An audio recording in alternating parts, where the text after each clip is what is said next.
Good evening and thanks for joining us on Nationwide this evening. I'm Elizabeth Omori and compliments of the season. The Ministry of Petroleum Resources has officially launched its Enterprise Content Management ECM system tagged Go Live. This industry players believe is a major leap in digital governance. The head of the Civil Service of the Federation, DD Esther Wilson-Jack, who presided over the launch, emphasized the importance of the initiative to promoting transparency and ease of operation. Lydia Sampson reports. It is a crucial step towards enhancing efficiency, transparency, and secure data management within the ministry's operations. Shifting decision-making from the movement of files to timely access to accurate information. This development places the ministry on track to comply with the federal government's directive on the full digitalization of work processes by 31st December 2025. This ministry, let it be sustained even when I have left here. And that can only happen when the civil servants key into it. And that will be made easier with this, launching of this technology. The real work lies with every single officer who has responsibility to use the system on a daily basis. Go Live reflects government's commitment to leveraging technology for improved service delivery and seamless records management across the petroleum sector and beyond. In Abuja, Lydia Sampson, NTA News. Now, to legal matters, the former Attorney General of the Federation and Minister of Justice, Abubakar Malami and son, have been dragged before the Federal High Court, Abuja, for alleged over 1.1 billion naira fraud. Abubakar Malami, his son, Abubakar Abdulaziz Malami, and one Bashir Asabi are facing 16 counts charge bordering on alleged financial crime. The federal government in the charge sheet is accusing the three defendants of laundering, concealing and disguising the proceeds of unlawful activities through a complex network of companies, bank accounts and high-value property acquisitions spanning several years. Malami, his son and three associates were allegedly involved in the laundering and concealment of over 1 billion naira, allegedly traced to an account domiciled with a commercial bank. The prosecution claims that between July 2022 and June 2025, the defendants allegedly procured Metropolitan Auto Tech Limited to conceal alleged unlawful origin and movement of the funds. The case is yet to be allocated to a judicial officer. Now, in other news, in the expression of gratitude over the continued support of food items they are receiving from Nigeria's First Lady, hundreds of Muslims in Abuja are again happy after receiving 25 kg bag of rice each. The latest donations of 300 bags of rice accommodated beneficiaries from outside the FCT National Mosque workers. Abdullah Ajay reports. Food remains a priority and a necessity in the life of humans. And for the less privileged, satisfying this need comes with its own struggle. However, the series of food donations from Nigeria's First Lady to Abuja Muslims and residents is regarded as a unique and uncommon gesture. From the Office of Her Excellency through the Office of the President of the Federal Republic of Nigeria, Senator Oluremi Tinubu, to the needy, as you are seeing the distribution going on. Various recipients are here to collect. The difference between the first and the second set of disbursement is that this one is concentrated to people, the needy that are outside the territory of the mosque. These 300 bags of 25 kg rice add to recent donations and distribution from the first family being managed by the Abuja National Mosque Distribution Committee. The recipients are not only Muslims. There is no discrimination on who collects what. Once you are a needy and you present yourself as such, you are given. Even in this hall, you have a lot of non-Muslims who have come. They are not Muslims and they are still given and respected as well. On behalf of we Christians, seriously, we really appreciate what you did to us. We cannot thank you enough. May God bless the hands that provided. It's a wonderful thing, and I pray that this unity should keep continuing. I see many people they are talking about all this kind of thing. She's trying. May Allah give her the strength to continue doing all this kind of effort for the humanity. Both managers and beneficiaries heap praises on the First Lady for being a mother that cares for all. In Abuja, Abdullah Hajia, NTA News. Now, in the spirit of Christmas and compassion, the National Defense College Officers' Wives Association organized an end-of-the-year empowerment for members. The coordinator, Hawa Ahmed, said the initiative reflects the association's commitment to welfare and solidarity within the NDC community, especially for families of fallen heroes.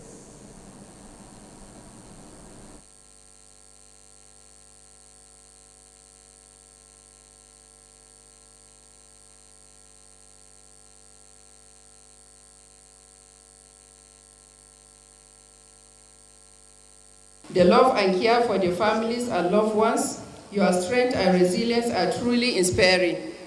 This year has been a journey of growth, challenges, and triumphs. We have stood by our husband, supported by our children, and uplifting one another through thick and thin. Today we are celebrating you, the backbone of our military families. Thank you so much. We have created an atmosphere of educating ourselves on the need to cooperate and support our husbands towards achieving their constitutional goals. The smiles on the faces of our children is a testament of their joy and appreciation, which will always have a lasting impression on the minds of our children. The association extended support to widows and orphans of deceased personnel, distributing food items and other palliatives to ease the burden, and reminded them that they are not forgotten. The Christmas and New Year season often marked by excitement, reunions, and heightened social activities. Despite economic challenges and rising costs, many people still travel far and near to celebrate the festive season with loved ones. Now, an important question is, why are people traveling? Is it really necessary for them to travel for Christmas and New Year celebrations? Aya Prezi explores the issue. Are known for their resilience, often pushing through challenges to achieve their desires. So, as the Christmas and New Year's celebrations draw closer, the familiar household and bustle that defines the season is getting to a peak. Motor parks across Enugu have turned into hives of activity as passengers from there to travel to their various destinations. True to Bayasa's river and nature, marine travelers are also part of the festive rush. Because of Xmas, now they go village. To play with my loved ones, mother, brother, sister, and also enjoy the sweetness of the natural air from the sea. Amid complaints of limited resources and competing financial demands, questions arise.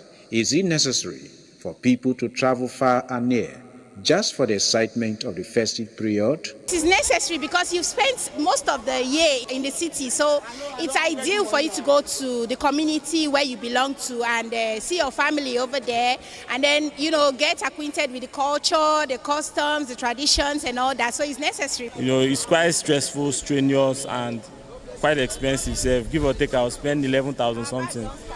But nonetheless, I just have to go and see my family. You have been away from home for some time. You need to go and fraternize with your people, meet the elderly ones. With Christmas Day only hours away, the atmosphere in Enugu, the Bayelsa state capital, continues to build. Markets, roads, motor parks, and waterfronts are alive with activity, reflecting the widespread preparations for the celebrations. In Enugu, Aya Prezi, NG News. Thank you, Aya. Now, the World Health Organization has appointed the Director General of the Nigerian Natural Medicine Development Agency, Professor Martins Emeji, as co-chair of its newly established Strategic and Technical Advisory Group on Traditional, Complementary and Integrative Medicine.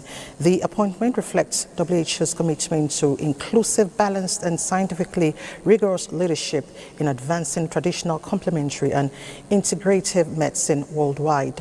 As Director General of NNMDA, Professor Emeji has played a pivotal role in promoting research, development, regulation and commercialization of natural medicines in Nigeria, as a selection highlights Nigeria's growing contribution to global health governance and innovation in traditional medicine. The Strategic and Technical Advisory Group will provide expert guidance to the WHO on policy frameworks, research priorities, and best practices to ensure safe, effective and quality integration of traditional medicine into national healthcare systems. WHO's Assistant Director General for Health System, Access and Data says it is to make a moment more successful for traditional medicine as it embodies cultural heritage, national health identities, and a vital component of policy healthcare strategies. You're watching Nationwide on NTA. Time to join Essay in Lagos for more reports.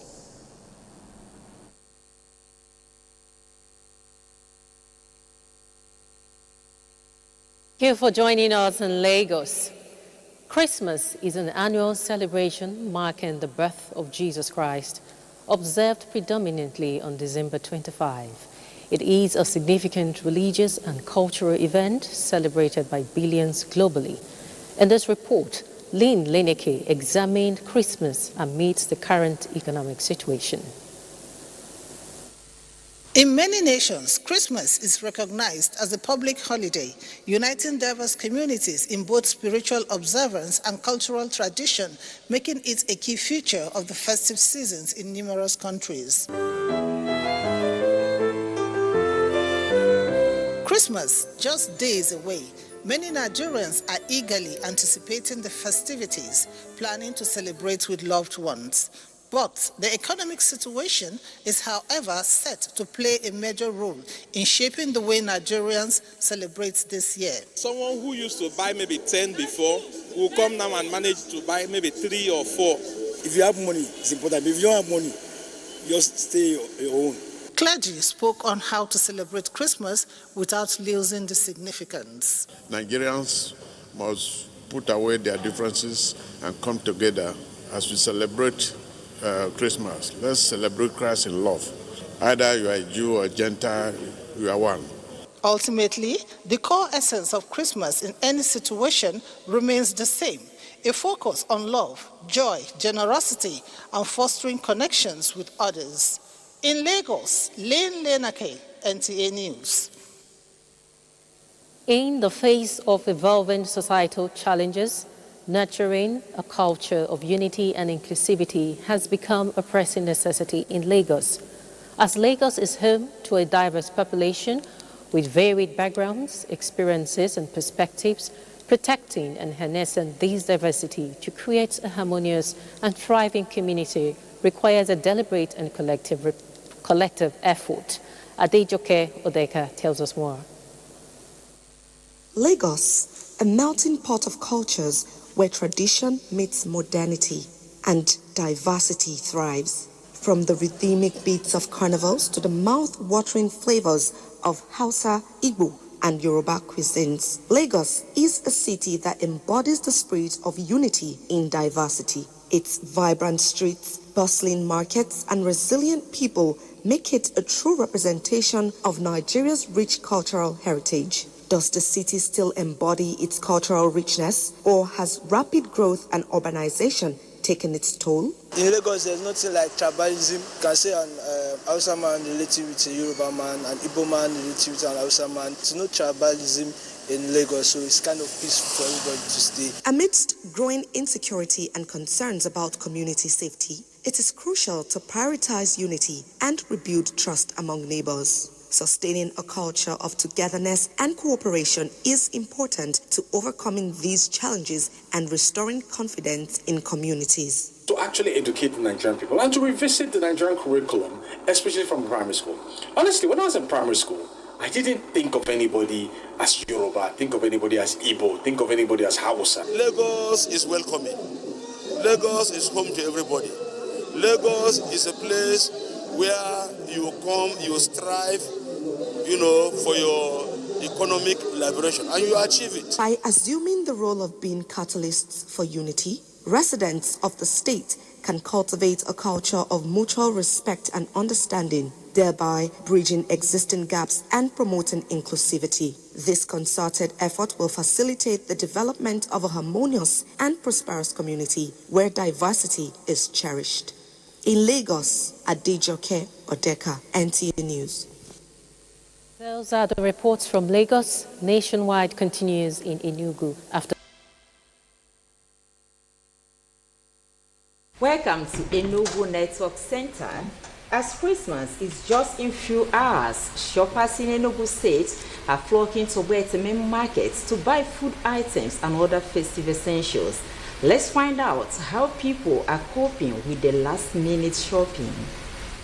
Main Market, the commercial heartbeat of Enugu State, is alive with activities this season.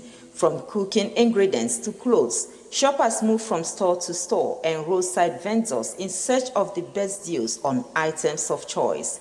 Crowded walkways, traffic congestion, and limited funds are some of the challenges shoppers face, and many say they prefer Ogbete because it is an open market. It's quite rowdy, you know. I'm so surprised. People are complaining that things are difficult, and then you come to the market and you're seeing so many people, you know, the hustle and bustle. So I think people are looking on the bright side, you know, irrespective of what is happening. They just want to enjoy themselves and have a good time this Christmas. Yes.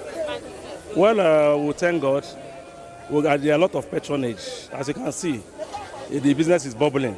It's very, very interesting and fun too. Several buyers say prices of major Christmas items have increased compared to last year, forcing families to adjust their budget or reduce the quantity of items they buy.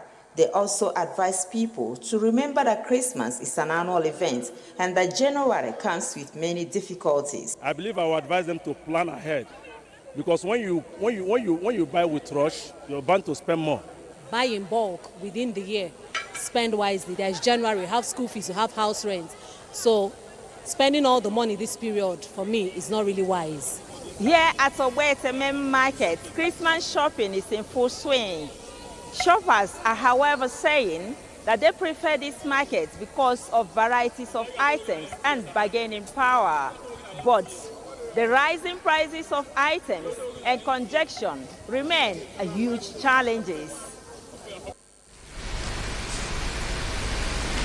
The All Progressives Congress APC, under the Tinubu Torchbearers Initiative, is committed to spreading President Bola Tinubu's renewed hope agenda to the grassroots. Anambra State Coordinator Princess Esumwaforizo stated this at Nnewi during the inauguration of coordinators for the 21 local government areas in the state. Chimaroke Ugu is our guide. To consolidate on the gains of democracy, the Tinubu Torchbearers Initiative (TTB), a woman-focused movement under the All Progressives Congress (APC), is on a mission to mobilize grassroots support ahead of the 2027 general elections, with a focus on amplifying President Bola Ahmed Tinubu's renewed hope agenda. The Anambra State Coordinator of TTB, Princess Esomwafo-Rizu, while inaugurating the coordinators in the 21 local government areas of the state, described the initiative as a testament to the administration's commitment to empowering women and promoting grassroots engagement. Believe me, it's not like it's before. The local government women, they're radiating, you see them ready to work for Tinubu. They're ready to work for the federal government. They're ready to work for the inclusiveness of women. They're ready to work for the unity of the country. When you get one woman, automatically you have 10 people. Because the woman will get the in-laws, they get the children, we get everybody. So that is why we are starting with the women from the grassroots. Talk to people about good governance, getting people closer in the forum we are into. The coordinator, who is the daughter of the former president of the Nigerian Senate, charged the local government coordinators to join in the mobilization effort, carrying the torch of hope to their communities to consolidate on the gains of democracy under the renewed hope agenda. Chimaroke Ugu, NTA News. And that's all we have for you from Enugu Network Center. From the rising sun, it is a Merry Christmas. Now over to Abuja for the continuation of the news. Thank you so much, Chika, and compliments of the season. Motorists are experiencing a significant traffic jam before the second Niger Bridge, a road connecting the southern part of Nigeria. Onyinye Joshua Ifeanyi reports that the traffic jam is attributed to impatient driving on the expressway by motorists. As travelers face challenges getting home for the Christmas season, the hold-up is attributed to increased vehicular movement, ongoing construction work on one side of the expressway, and impatient drivers taking one way. The Corps Commander, Delta State Command, Federal Road Safety Corps, Alexander Joyce, while speaking to NTA News, said the command has deployed 1,300 personnel to manage the traffic effectively and ensure safety on the road. We've had some level of cooperation from the state government too. Then we also have our tow truck association, because the tow vehicle we have is a heavy-duty tow vehicle. Some smaller vehicles it cannot tow. So we are in alignment with tow truck associations who help us to tow off the small vehicles from the road. Motorists commended the federal government for fixing the bad portions on the expressway. Other respondents said Second Niger Bridge is ensuring a smoother travel experience for commuters during the Yuletide. This traffic you see is not because the road is bad. The road is not bad. We've maintained all from Sunny Junction to Bridge. It's maintained. It's just for people to obey traffic and move orderly.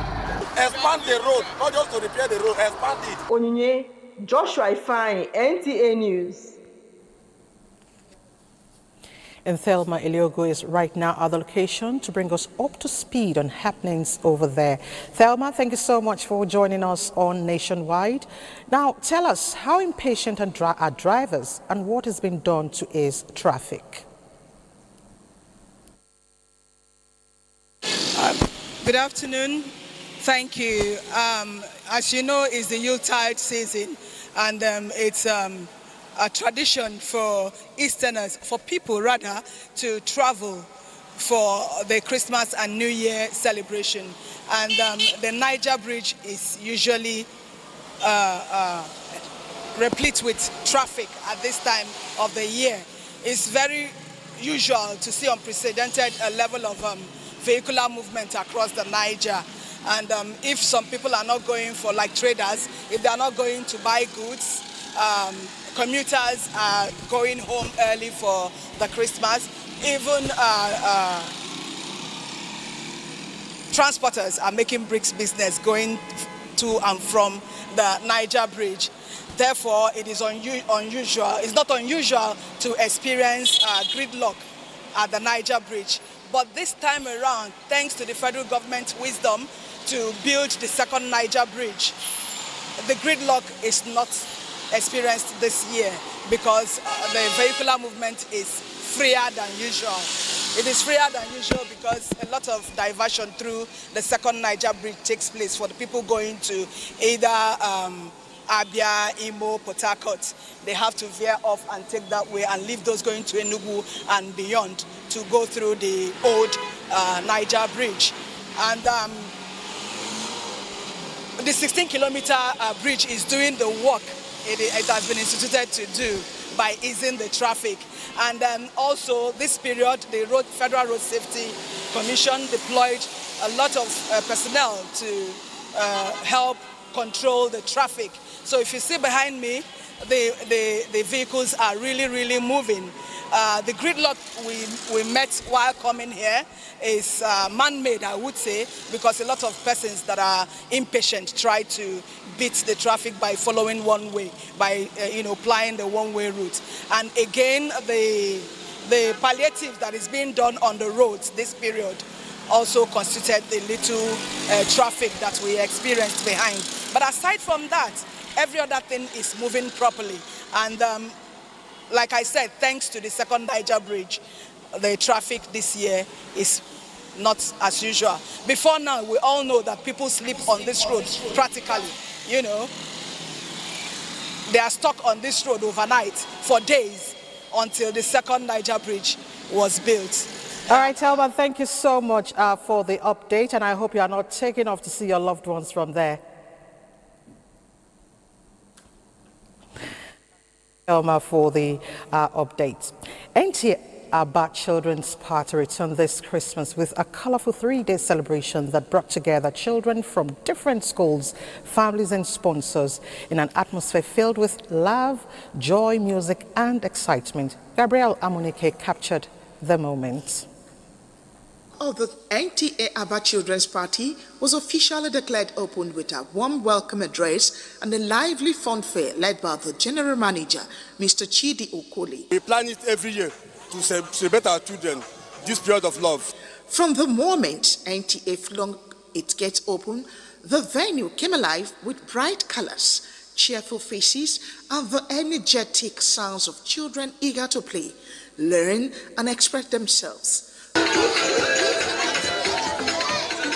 The event designed to build confidence, nurture creativity, and strengthen the bond between NDLEA and the community. Across 3-day celebration, the atmosphere remained lively and colorful as children danced, played, shared experiences and creative memories that will last long after the festive season. I'm having a lot of fun.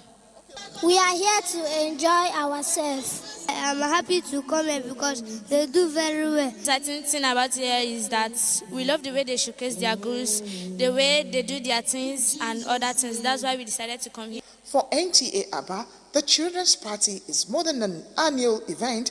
It is an investment in the happiness and growth of the younger generation and the celebration of the city's vibrant future. Let's get together and be alright. And for more reports on Nationwide, let's join Asmao in Sokoto.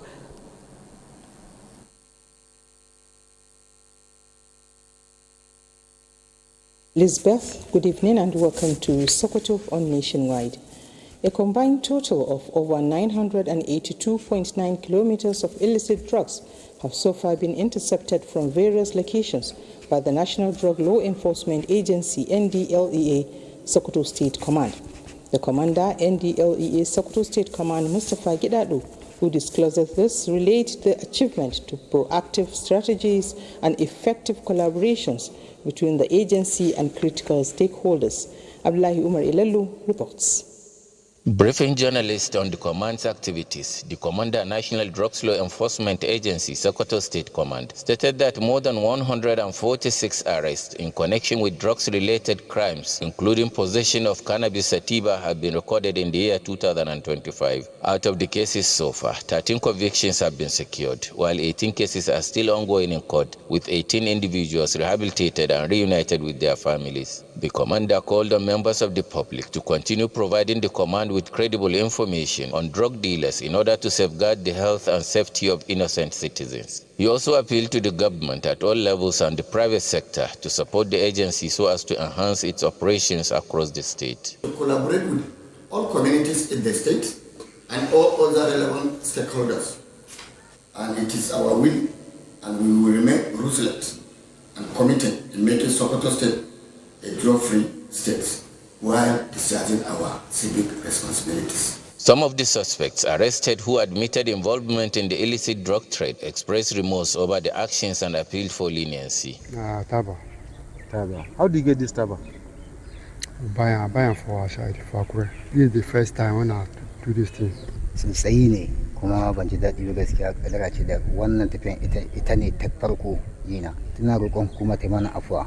The NDLEA remains determined to prevent Sokoto State from becoming a transit hub for drug traffickers, despite sharing an international border with the Niger Republic. In Sokoto, Abdullah Omar Ilalu, NTA News. Over 100 internally displaced persons in Sokoto State have received humanitarian support from the Nigerian Red Cross Society as part of efforts to ease their hardship. The gesture was extended alongside sensitization on hygiene to promote personal cleanliness and prevent disease outbreaks in the camp. Elhatu Abdullahi reports. The internally displaced persons are largely from communities affected by years of banditry and criminal activities that forced the residents to flee their homes. The Nigerian Red Cross Society is at Ramenkura camp to distribute bags of assorted rice and beans to the displaced persons in an effort to cushion their hardship. In addition to the relief distribution, the organization carried out sensitization on personal hygiene, sanitation, and basic crisis management practices to promote healthier living conditions within the camp. The convener of the program highlighted the challenges associated with life in displaced camps and advised the IDPs on practical ways to cope while awaiting a lasting solution. The essence of our visit here today is to demonstrate care, compassion, and solidarity with our people here, brothers and sisters who have been affected by hardship and displacement. Some of the beneficiaries expressed gratitude to the Nigerian Red Cross Society for the timely support and for standing in solidarity with them during this difficult period. The Nigerian Red Cross Society assured that it will continue to collaborate with relevant stakeholders to provide humanitarian assistance to the displaced persons pending their safe return to their original communities. In Sokoto, Dalatu Abdullahi, NTA News. And that's it from here. It's back to Abuja for more on Nationwide. Elizabeth, compliments of the season. Compliments of the season. Thank you so much. Thank you for staying with us.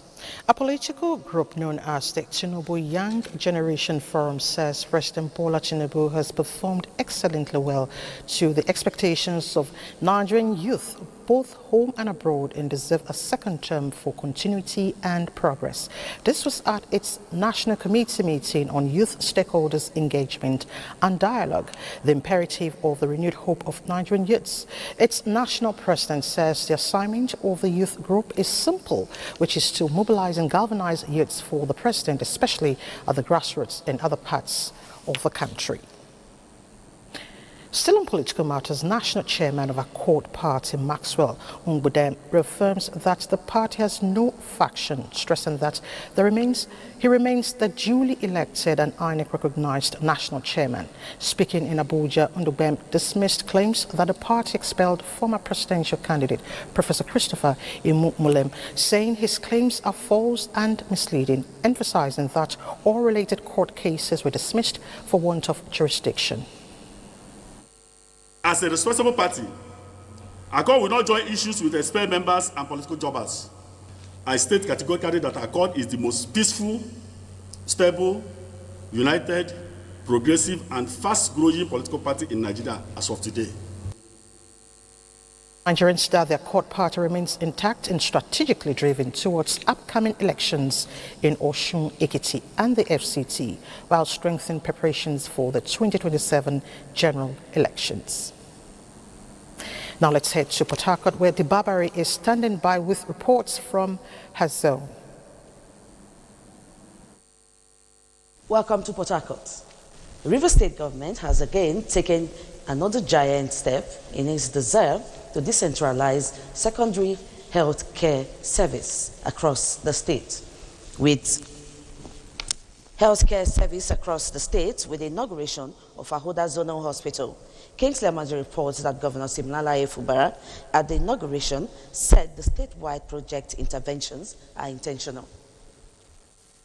Governor Fubara is taking a decisive, calculative, and intentional steps to enthrone sustainable reforms in the health sector away from what he inherited from successive administrations. Aside complementing efforts at the primary health care level, Governor Fubara sees secondary health care as a critical component towards sustainable health care delivery for inhabitants across communities in Rivers State. While the doors of Ahoda Zonal Hospital is now open to residents, the governor sets March 2026 as timeline to open the gates of Omok and Degema Zonal Hospitals for public service.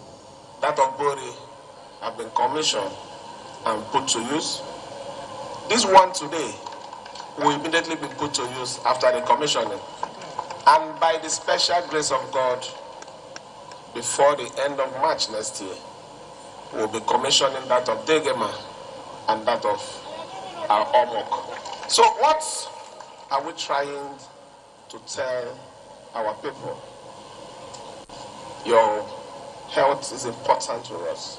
To the inhabitants in Ahoda, the edifice addresses proximity and cost burden associated with referrals to Port Harcourt and other urban centers. It's going to help the less privileged, those people who cannot afford to go for medical care in Port Harcourt.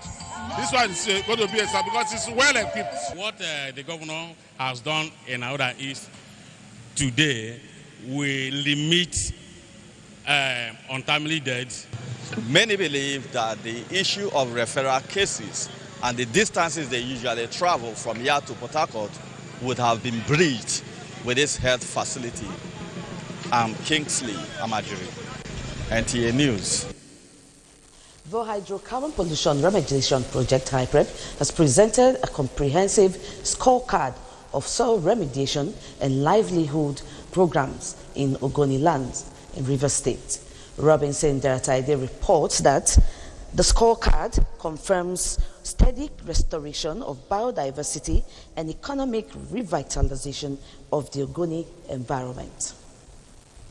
Governor Fubara is taking a decisive, calculative, and intentional steps to enthrone sustainable reforms in the health sector away from what he inherited from successive administrations, aside complementing efforts at the primary health care level.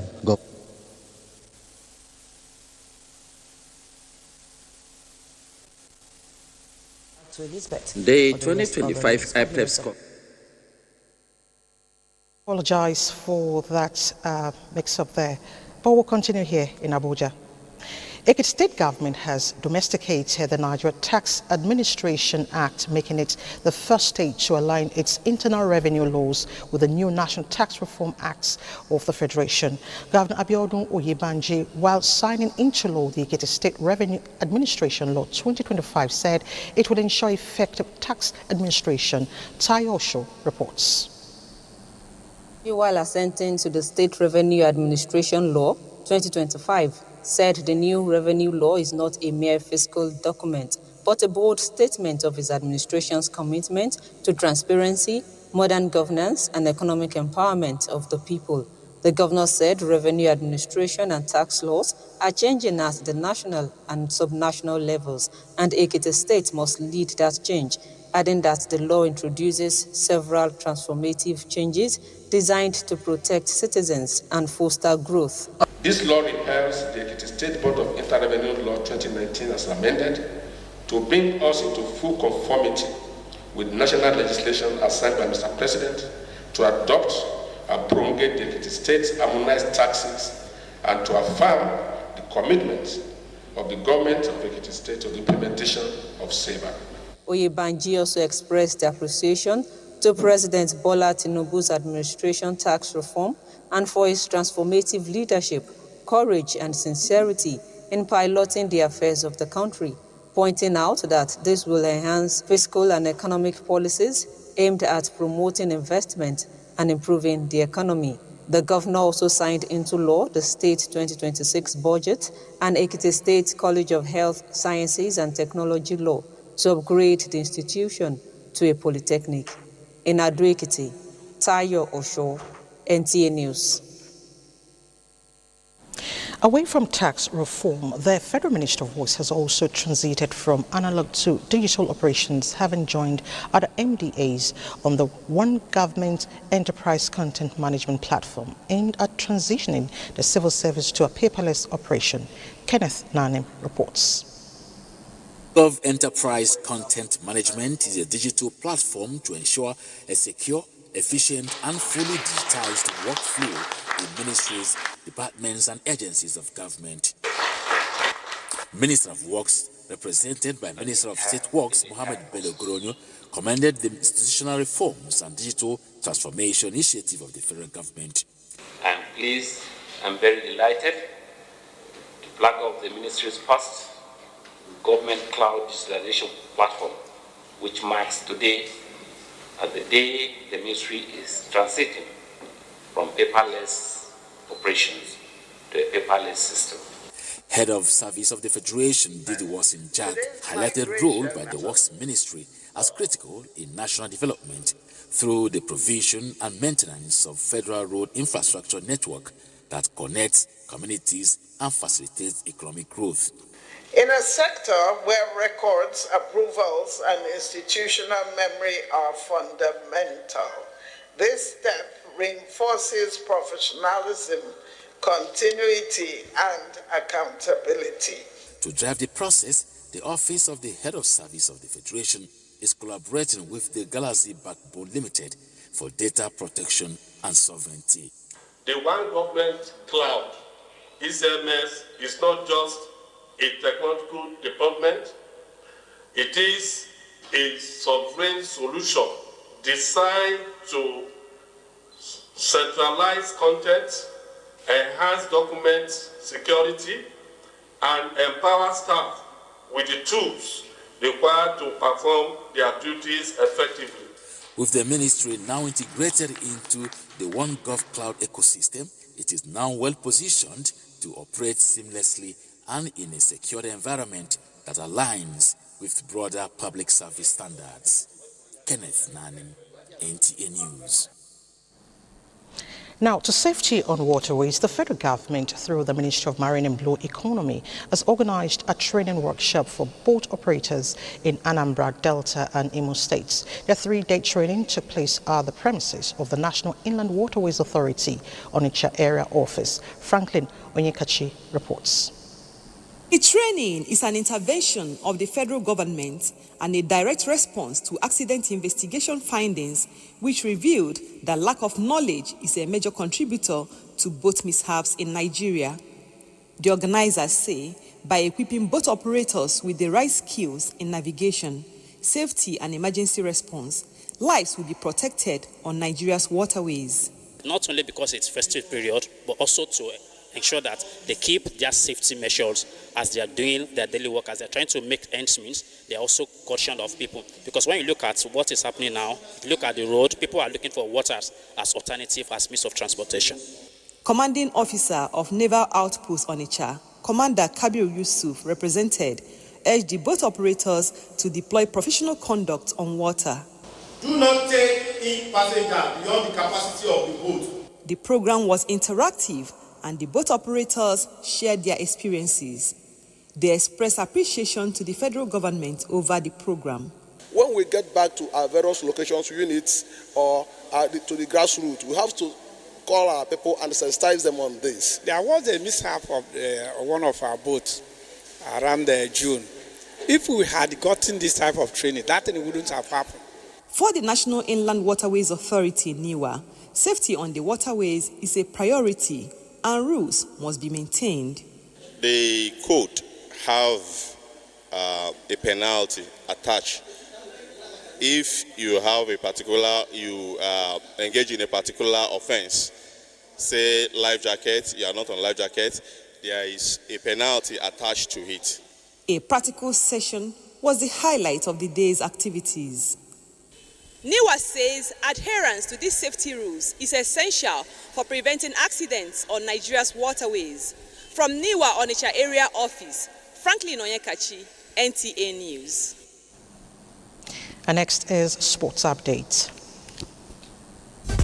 Super Eagles head coach Eric Shaw and other football followers have called for consistent improvement by the Super Eagles as the 35th edition of the Africa Cup of Nations continue in Morocco. The Nigerian side got its campaign at the tournament on a winning note with a 2-1 victory over the Taifa of Tanzania at the First Stadium in a Group C encounter. The Super Eagles took the lead in the 36th minute when Shemi Ajayi headed home Alex Iwobi's cross, while the Tanzanians, ranked 112th in the world, fought back to get the equalizer in the 50th minute to Charles Mbua. The Nigerian team, who are aiming to win the title for the 4th time, showed its class and quality as former African Player of the Year Ademola Lookman hit a powerful shot from the edge of the box to put Nigeria back on the lead in the 52nd minute to make it 2-1. Nigeria look through the centre here. Lookman delivers again. Ademola Lookman with a fine goal. The Super Eagles will now meet Group C leaders Tunisia on Saturday, who beat Uganda by 3-1 in the other group game. And the most important thing in AFCON is to improve at every game. It was a very good game for the Super Eagles, 3 points taken, a few lessons learned, but it's expected that there will be some improvement before the game against Tunisia, right here again on Saturday at the Stade de France. In the other matches played on Tuesday, tournament favourite Senegal trashed Botswana by 3-0 with a brace from Nicholas Jackson, while DR Congo got a slim 1-0 victory over Benin Republic. Still on the 35th edition of the Africa Cup of Nations, Wednesday fixture sees defending champion Côte d'Ivoire against Mozambique, while 5-time champion Cameroon take on Gabon. Finally, Arsenal will face Chelsea in the Carabao Cup semi-finals after beating Crystal Palace 8-7 on penalties after the game ended 1-1 in regulation time. Defending champions Newcastle will take on Manchester City. The semi-final matches are slated for the week commencing January 12, 2026, with the second leg starting from 2nd February 2026. With Sports Update, Gift George, NTA News. Thank you, George. And President Bola Tinubu sends his condolences to the family of Chief Arthur Christopher Mbanefo, Nigeria's former permanent representative to the United Nations and former Pro-Chancellor of the University of Lagos, Obafemi Awolowo University and Ahmadu Bello University. He died at 95. President Tinubu mourns the accounting icon who was also a fellow of the Institute of Chartered Accountants of England and the Institute of Chartered Accountants of Nigeria, describing him as one of the finest stocks of Nigeria's elder statesmen, set apart by integrity, hard work, and patriotism. The President encourages all who are mourning to find solace in the legacy of the late elder statesman and prays for the repose of his soul. And that ends Nationwide this evening. Thank you so much for watching. I'm Elizabeth Omori. Good evening.